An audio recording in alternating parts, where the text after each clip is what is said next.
Samatin po ang biyaya, awa, habag, pagpapala, katotohanan, kapayapaan, pag-ibig mula kay Abay Yahweh. Isang magandang umaga, tanghali, hapon, gabi sa lahat po ng naabot ng pangangaral ng mga channel na ito sa iba't ibang panig ng buong mundo, maging dito sa atin sa buong Pilipinas. Uli nating pasalamatan si Abay Yahweh sa buhay na ipinagkaloob niya sa bawat kapatid sa kapulungan, maging sa lahat po ng ating mga mahal sa buhay. Maraming pong salamat, Abay Yahweh. Ganun din po naman sa lahat po ng ating mga kapatid na naging kamanggagawa ni Abay Yahweh sa pamamagitan ng kanilang pagtulong pinansyal. Maraming pong salamat, Abay Yahweh, sa buhay ng mga kapatid na ito.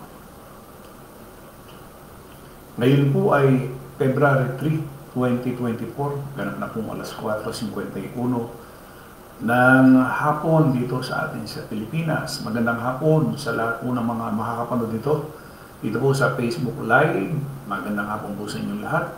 Sa lahat po ng ating mga unknown viewers, magandang hapon sa lahat po ng ating mga kapatid sa iba't ibang panig ng buong mundo. Maraming salamat sa pagbubukas po ng inyong tahanan at kami po ay pinapasok ninyo sa pangangaral ng mga salita ni Abay Yahweh. Ganun din po naman sa lahat po ng nagbukas ng kanilang cellphones para tunghayan ang pangangaral na ito. Maraming pong salamat. Patuloy na magbukas si Abay Yahweh ng pangunawa sa hapon po ito. Magandang hapon po sa bawat isa. Meron na po tayong 8 viewers.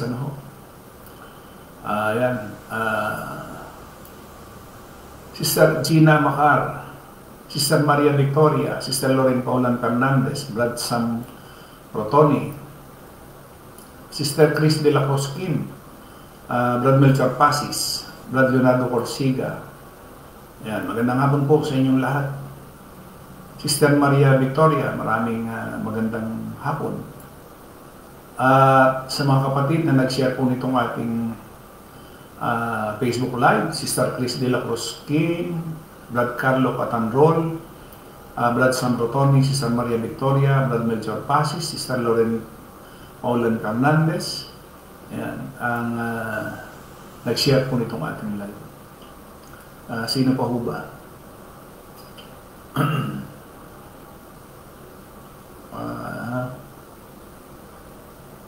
Ayan.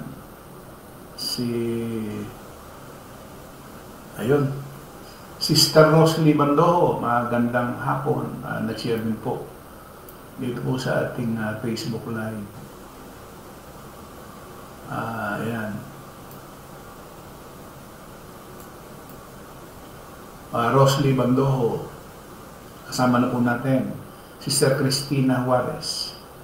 Kaya po ako nagbabati na at minsan nawawala ho para hindi ko na malibanan. Brad Leonardo Corsiga,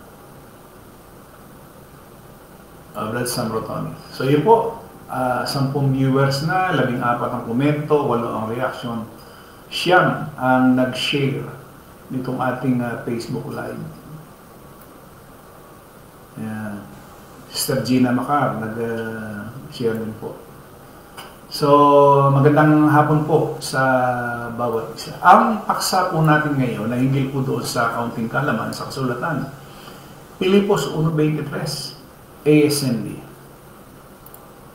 Sabi niya, nahahati ang isip ko sa dalawa, ang mabuhay o ang mamatay. Gusto ko na sanang pumanaw para makapiling na si Kristo dahil ito ang mas mabuti. Purihin po si Abay Yahweh sa ating pong paksa na inihayag ni Abay Yahweh sa ating sa punto. Brad Emiliano Umali, Brad Gonzales Castañas, Jason, Troy Corsiga, ito po yung mga nag-share na Sister Lori Calderon, Brad Troy Corsiga, Carlo Catanrol. Sige ho. At baka humamaya, meron akong hindi mabati. Tuloy na po tayo sa ating pong paksa. Malimit nating mapakinggan yung nakalagay doon sa Pilipos 1:21. Ang ating pong paksa ngayon ay Pilipos 1:21 hanggang 26. Nakalagay ko kasi doon sa 21, for to me, to live is Christ, and to die is gain. And though, sabi niya, ang sa ganang akin, ang mabuhay ay si Kristo at ang mamatay ay pakinabang. Kaya lang, meron tayong mga tanong dyan. Alam nyo kasi ginagamit siya ng mga relihiyon na di umano, para sa akin, ang mabuhay ay si Kristo at ang mamatay ay pakinabang. Nakasulat naman eh. Kaya lamang, may tanong, marami ho tayong maging tanong dyan. Pinamuhay mo ba si Kristo? Kasi kung hindi mo ipinamuhay si Kristo ng kasulatan, yung sinasabi mo na ang mamatay ay pakinabang, hindi mangyayari. Hindi mangyayari sa isang nagsalita. For to me, to live is Christ and to die is gain. Ay, hindi mangyayari po yun. Bakit? Marami ho kasing Kristo eh.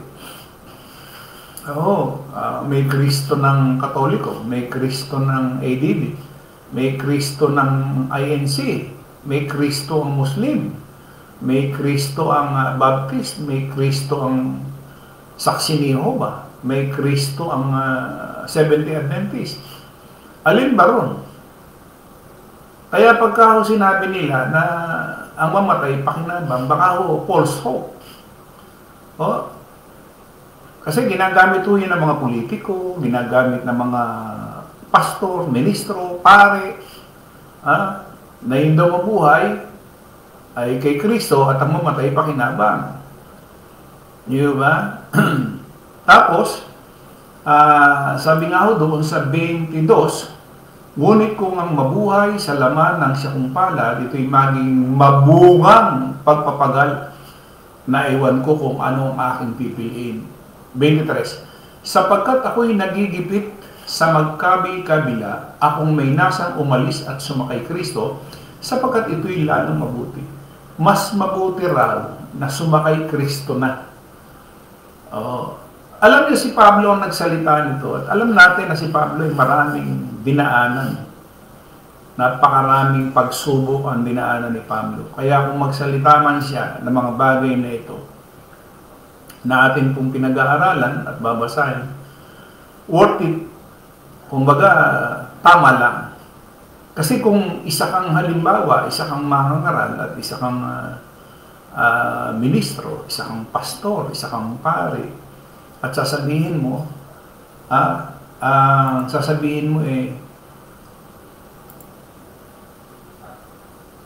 sapagkat para sa akin ang buhay ko ay para kay Kristo. Yun ang isang malaking question mark eh. Para sa akin, ang buhay ko ay para kay Kristo. At kung mamatay man ako, kapakinabangan ito sa akin dahil makakapiling ko na siya. Diba? Para sa akin, ang mabuhay ay si Kristo at ang mamatay pakinabang. Alam ni Pablo na ang kamatayan ay hindi isang pagkatalo. Sa isang nasa kapulungan, isa lamang itong pagtatapos sa kaluwalhatian. Isang pakinabang para sa kapulungan. Ang pagkamatay ni Pablo noong panahon iyon ay maging isang pakinabang sa dalawang kahulugan. Ano yung una? Una, ang kanyang kamatayan para sa layunin ni Yahweh ay luluwalhati kay Yahweh. At yan na nga po si Abay Yahweh. At yun ay pakinabang. Ikalawa, ang pagiging nasa presensya ni Abay Yahweh ay pakinabang para kay Pablo. Di ba? Pakinabang yan para kay Pablo. Ngunit kung mabuhay ako sa laman, ito'y nangangahulugan ng bunga ng aking pagpapagal. Tiwala si Pablo na nilayon siya ni Abay Yahweh na maging mabunga. Kasi marami hong tao ang ginagamit ang kasulatan pero hindi mabunga. Walang bunga. Walang bunga. Nakikinig.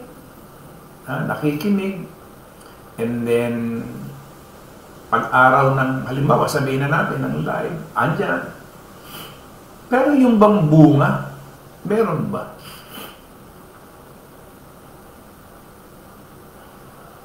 Kasi sinasabi niya, kung mabuhay para dito, dapat mabunga. Hindi po pwede yung tagapakinig ka lang. Kinakailangan, merong gawa.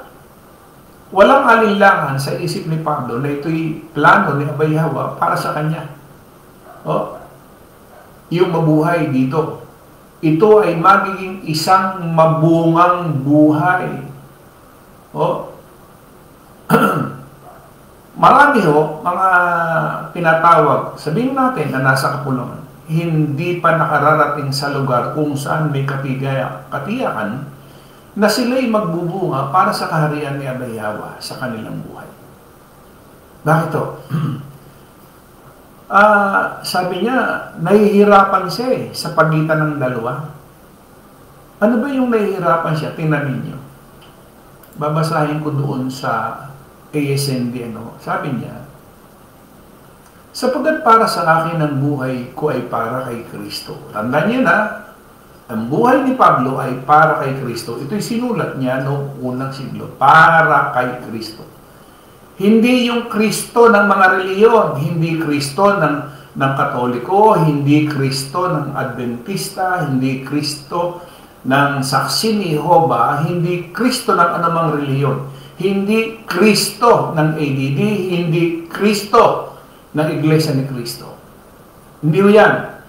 Malaki ang pagkakaiba ng Kristo ng mga reliyon doon sa sinampalatayanan ni Pablong Kristo.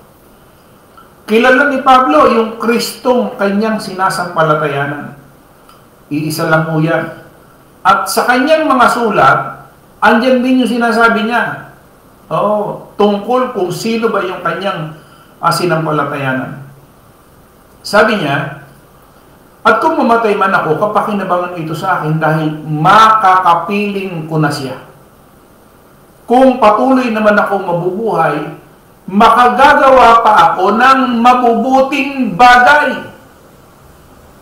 Baka kasi nabubuhay lamang tayo sa mundong ito, pero wala tayong nagagawang mabubuting bagay.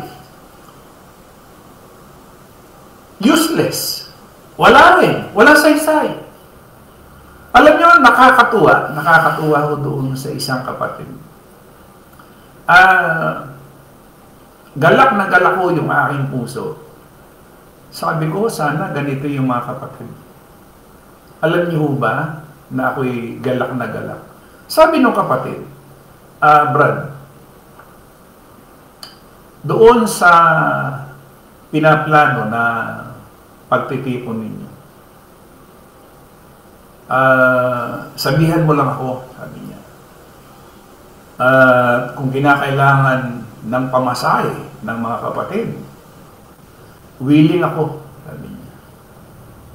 Tapos, sabi niya, tungkol naman doon sa pagkain, huwag na silang mag-alala. Sagot ko na. Tingnan ninyo yung kapatid, So, nakakagalak. Ito yung mabunga na nakikita natin na habang siya narito sa mundong ito, isa yung sinasabi ni Pablo. Ang sabi kasi ni Pablo, tingnan nyo, ulitin ko. Sabi niya, kung patuloy naman akong mabubuhay, makagagawa pa ako ng mabubuting bagay. Kaya hindi ko alam ngayon kung alin ang pipiliin. Nahati ang isip ko sa dalawa. Ang mabuhay o ang mamatay. Gusto ko na sanang pumanaw para makapiling na si Kristo dahil ito ang mas mabuti. Pero, kailangan kong patuloy na mabuhay para sa kapakanan ninyo. Tingnan ninyo yung inaalala ni Pablo, yung mga kapatid sa Pilipos. Sabi ko nga, kung bawat isa, katulad nitong kapatid na ito, sobrang galak ko, mga kapatid. Tuwan-tuwa. So, ano na lang ang kulang? Venue. Kasi, inaalok yung mga kapatid na kung malayo, Siyempre, wag naman yung nasa abroad. Yung mga nandito lang sa Pilipinas na gusto nating magkaisa, na tayo magkaroon ng pagkakaisa, pagtitipon. Meron niyo yung alok ng kapatid na yun. Nakakatuwa. Sabi ko nga, talagang si Abayawa kasi ang nagbibigay ho sa puso nung yan. Kung ganito lamang ho ang kilos ng bawat isa, sarap. Kitang-kita natin na talagang nag-uumapaw yung pag-ibig dun sa mga kapatid. At yan naman ho talagang dapat. Bakit? 1, 2, 3, 4, 5 lamang ang nag-uumapaw sa pag-ibig. Diba? Pinakikita naman ng iba nating mga kapatid o may kababaihan na tinitipon yung ating mga kapatid para makausap. Di ba? Tuwan-tuwa. Siyempre, nakakatuwa ho yun. Meron mo, nag-e-effort. Hindi lamang ho yung oras, pati ho pinansyal. Siyempre, meron nyo, pupuntahan halimbawa yung kapatid. Tatagpuin. Ano ba yun? Hindi ba siya naglalaan ng oras para dun sa kapatid? Ano?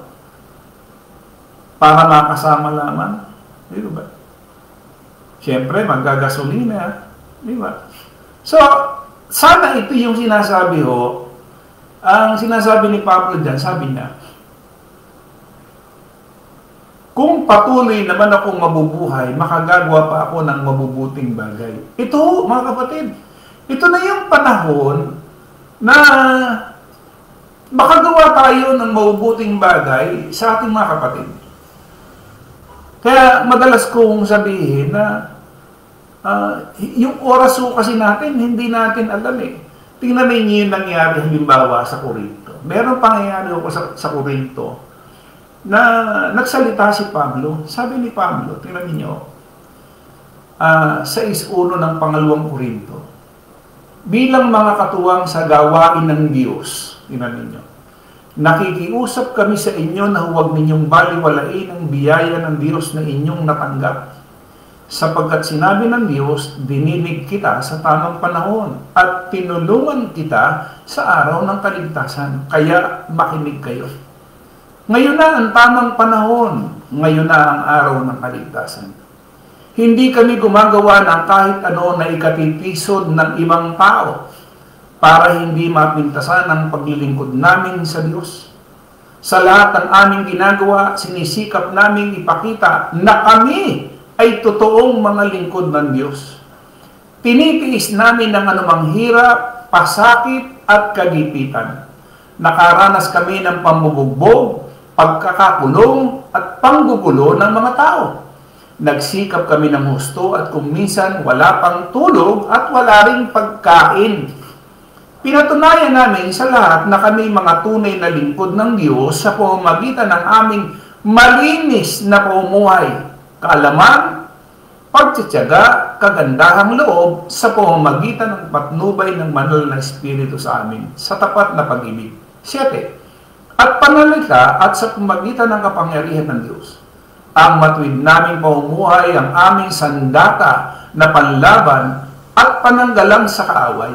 Bilang mga lingkod ng Diyos, naranasan naming parangalan at sirain ng kapwa, purihin ng iba, laitin ng iba, pawang katotohanan ng aming mga sinasabi. Ngunit itinuturing kaming mga sinungaling. Kami ay tanyag, ngunit hindi kinikilala. Lagi kaming nasa bingit ng kamatayan, ngunit buhay pa rin hanggang ngayon. Dinidisiplina kami ng Diyos, pero hindi pinapatay. May mga nagpapalungkot sa amin, ngunit lagi pa rin kaming masaya. Mahirap lang kami. Kabaligtaran ito sa relihiyon. Sinasabi ni Pablo, mahirap lang kami, ngunit marami kaming pinayayaman o pinayaman. Ngunit tungkol sa mga bagay dito sa mundo, wala kaming masasabing amin. Ngunit totoo, kami ang nagmamay-ari sa lahat ng mga bagay.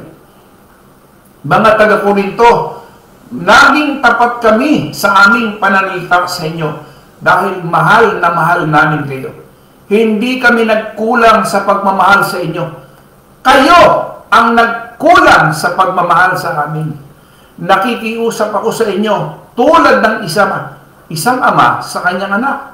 Mahalin ninyo akong tulad ng pagmamahal ko sa inyo. Alam niyo sinabi ni Pablo, hindi kami ang nagkulang sa pagmamahal sa inyo. Kayo ang nagkulang sa pagmamahal sa amin. Masakit, ano? Meron niya nasabi yan doon sa Corinto. Kaya yun ang ating ginagawang pangaral kung makararating mo at makaaabot. Yung aking pinagpatotoo. Totoo yun.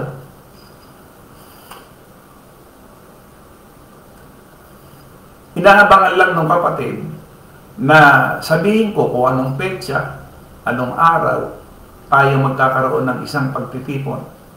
At yung sinabi niya, ulitin ko, yung mga kapatid na walang ipapamasahe, ay bibigyan niya.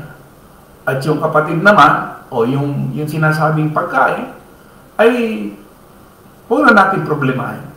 Hindi ba? So, ano kulang? Para hindi matuloy. Hindi ba? So, kalooban na lamang ni Bayhawa ang naway mangyari. So, dapat habang tayo narito, dapat maging mabunga. Sana maging inspirasyon sa atin.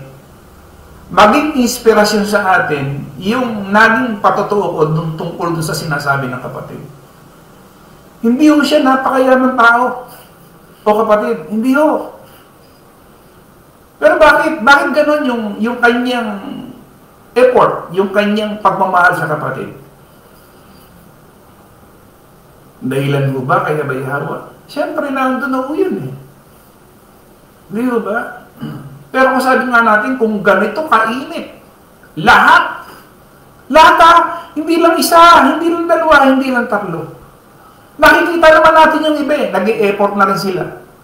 Oo, yun lamang dayuhin ako rito sa aking maliit na tahanan, effort na ho yun eh. Di ba? So, ang nais ng bawat isa, at nais din naman ni Bayhawa, yung pag-iibigang magkakapatid, na maipakita natin dito sa mundong ito, sa mga relihiyon, na kahit po tayo ilan, ay maging liwanag ang bawat sa atin. Di ba? Di ba nakakatabaho ng puso yun? Di ba? Pero mo, pamasahe ng kapatid. Sabi ko nga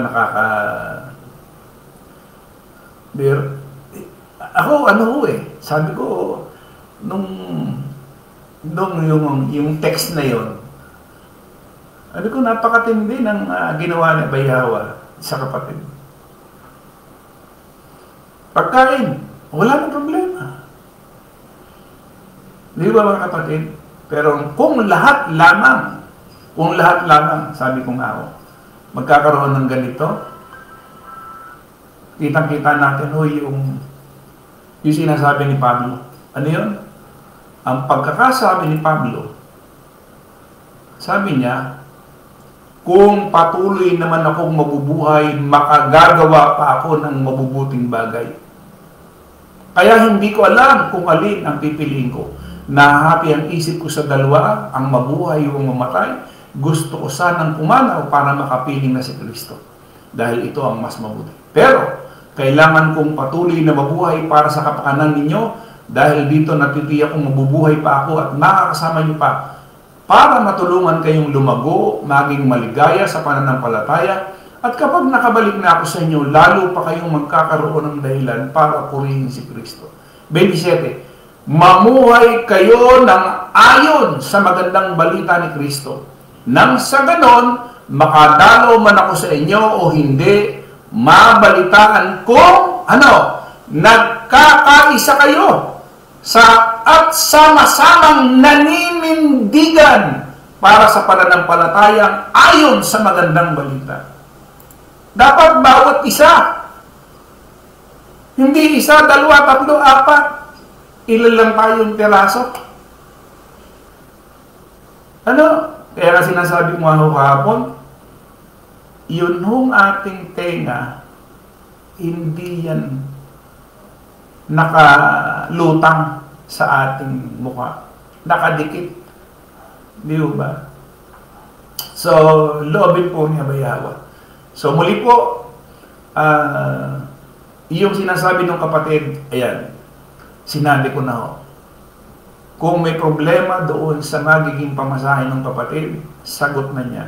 Kung dahil sa pagkain, huwag na natin intindihin. Di ba? So, ano magiging hadlang para hindi tayo magkasama-sama? Di ba, mga kapatid?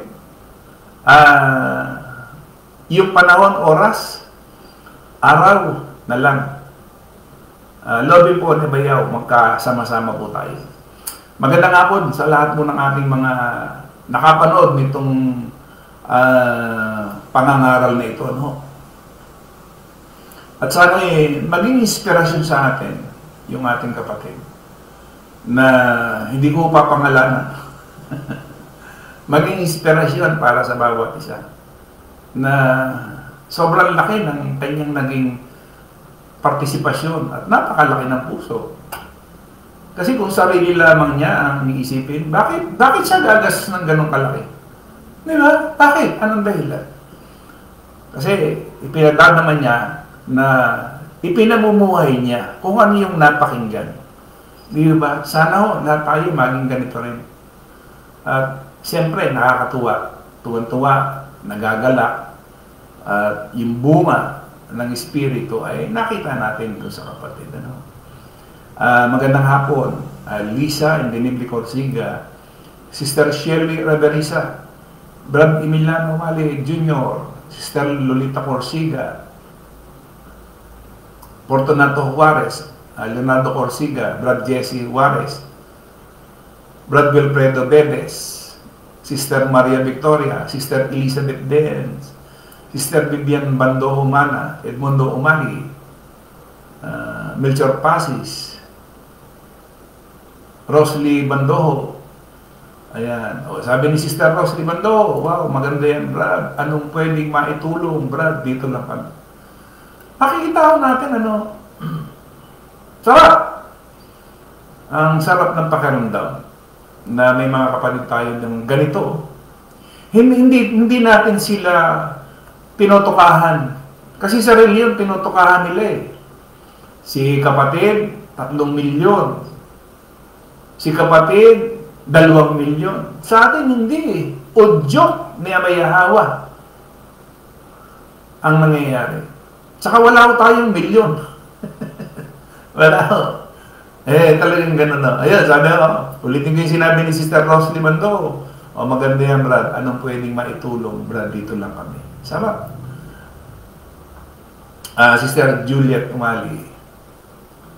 Lolita Corsiga, napakabuti po ni Abayahawa sa kapulungan. Opo, sobra. Kitang-kita natin. Melchor Pasis, loobin nawa ni Abayahawa. O yan, Melchor Pasis, baka loobin ni Abayahawa makarating ka rito. Sister Lolita Corsiga. Ayan, nawala na naman yung aking mga binati kanina. Sister, dalaw po yung viewers natin, 49 ang komento, 19 ang reaction, 18 yung share.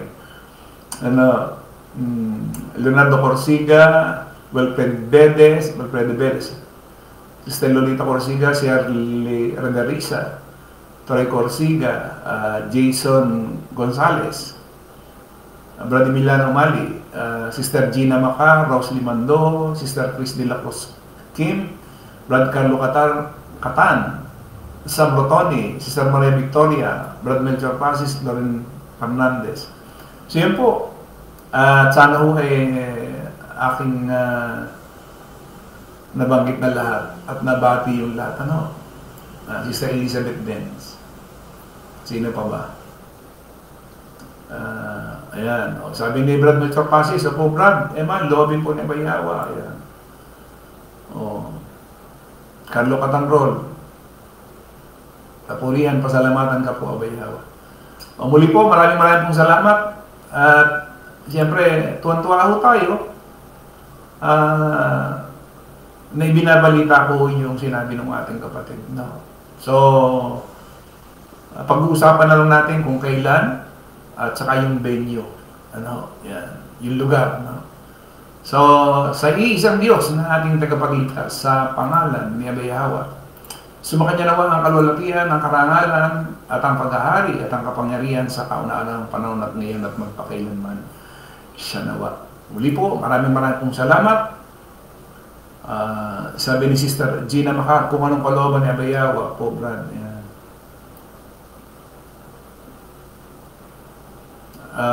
Yes. Kung anong kalooban talaga ni Abay Hawa. Sabi ko nga, yung ang kulang na lang naman yung venue, and then kung may problema dun sa pamasahe, sagot na, and then sa pagkain, wala na tayong iintindihin. Sister Lolita Corsica, maraming salamat po, Bro Emmanuel, sa pag-aayos mo po nakatutunan mula sa ating pinamamalas at dakilang Diyos na gabi. Maraming salamat po kay Abay Hawa. Ayan. Sa lahat po ng ating mga sana ay maraming salamat doon sa nagbukas ng kanilang mga tahanan, nagbukas ng kanilang mga cellphones para mapanood dito. Sana maging inspirasyon po, hindi lamang sa kapulungan, kundi doon sa lahat ng mga nasa relihiyon. Ipinakikita ho namin sa inyo na dito sa kapulungan, bagamat maliit lamang sa bilang na iniisip po ninyo kasi ang kaligtasan nasa laki ng bilang. Dito, kung ano yung sinabi ni Pablo na hindi namin dinaya ang sino man, ganun ho yung aming ginagawa. Dito, hindi tinutukahan ang sino mong kapatid, wala hong toka. Ang gumagawa ho nito para sa bawat isa amin ay walang iba kundi si Abay Hawa. Si Abay Hawa ang naglalagay sa puso ng bawat isang kapatid kung ano ang dapat niyang gawin. Siya ang nag-uutos. Walang sapilitan, walang toka, wala. So, yan ang may pagmamalaki at sana maging liwanag sa bawat isa. Muli, maraming salamat sa lahat po ng ating mga non-viewers. Maraming salamat sa lahat po ng ating mga kapatid sa iba't ibang panig ng buong mundo. Patuloy tayong bigyan ng mabuting kalusugan, may Abay Hawa. At sa bawat minuto, segundo, oras na ating pong nilalagi sa mundong ito. Patuloy tayong pagpalain, ingatan, at patuloy na gabayan ni Abay Hawa. Muli, isang magandang hapon po sa ating lahat.